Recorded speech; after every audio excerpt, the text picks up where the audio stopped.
Bharat BRICS currency के पक्ष में नहीं है। ब्रिक्स की कॉमन करेंसी, इंडिया ने तो सीधा ना बोल दिया, लेकिन ट्विस्ट ये है इंडिया ब्रिक्स कंट्रीज की डिजिटल करेंसी को कनेक्ट करने के आइडिया के फेवर में है। अब समझो डिफरेंस। कॉमन ब्रिक्स करेंसी का मतलब है कि एक नई करेंसी जिसके थ्रू मेंबर कंट्रीज ट्रेड करें। इंडिया इसके अगेंस्ट हुए है। पहला रीजन है फाइनेंशियल सोवेरेनिटी। रुपए की मॉनेटरी पॉलिसी का कंट्रोल इंडिया के पास रहना चाहिए। इंडिया अपनी इंटरेस्ट रेट, इन्फ्लेशन और मनी सप्लाई के डिसीजन किसी कॉमन करेंसी सिस्टम से बाइंड नहीं करना चाहता। दूसरा factor obviously China factor. BRICS में चाइना एक इकोनॉमिक हैवीवेट है। इंडिया के लिए ऐसा सिस्टम जहां मॉनेटरी फ्रेमवर्क में चाइना का डिस्प्रपोर्शनेट इन्फ्लुएंस हो स्ट्रेटेजिकली अनकंफर्टेबल हो सकता है। तीसरा फैक्टर है इकोनॉमिक डिफरेंसेस। ब्रिक्स इकोनॉमीज में इन्फ्लेशन, ग्रोथ, फाइनेंशियल कंडीशन और इकोनॉमिक स्ट्रक्चर में ह्यूज डिफरेंसेस है, तो एक ऐसी करेंसी सबके लिए मैनेज करना एक्सट्रीमली डिफिकल्ट होगा। लेकिन इंडिया का अल्टरनेटिव क्या है? सीबीडीसी इंटरऑपरेबिलिटी, यानी central bank digital currency.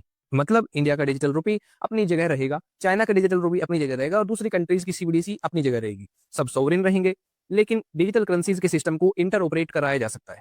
Results, cross border payments potentially faster, cheaper और मोर इफिशिएंट हो सकता है without creating a new BRICS currency. और इंडिया के ब्रॉडर प्रेफरेंसेस, ट्रेड करो, नेशनल करेंसीज में सेटलमेंट बढ़ाओ, लेकिन मॉनेटरी सोवरेनिटी कंप्रोमाइज मत करो। सो इंडिया ब्रिक्स की कॉमन करेंसी को रिजेक्ट कर रहा है, but a common digital payment infrastructure को एक्सप्लोर कर रहा है। करेंसी नहीं, connectivity, that's the real game. This is Shivam Chauhan and you are following the Insight verse.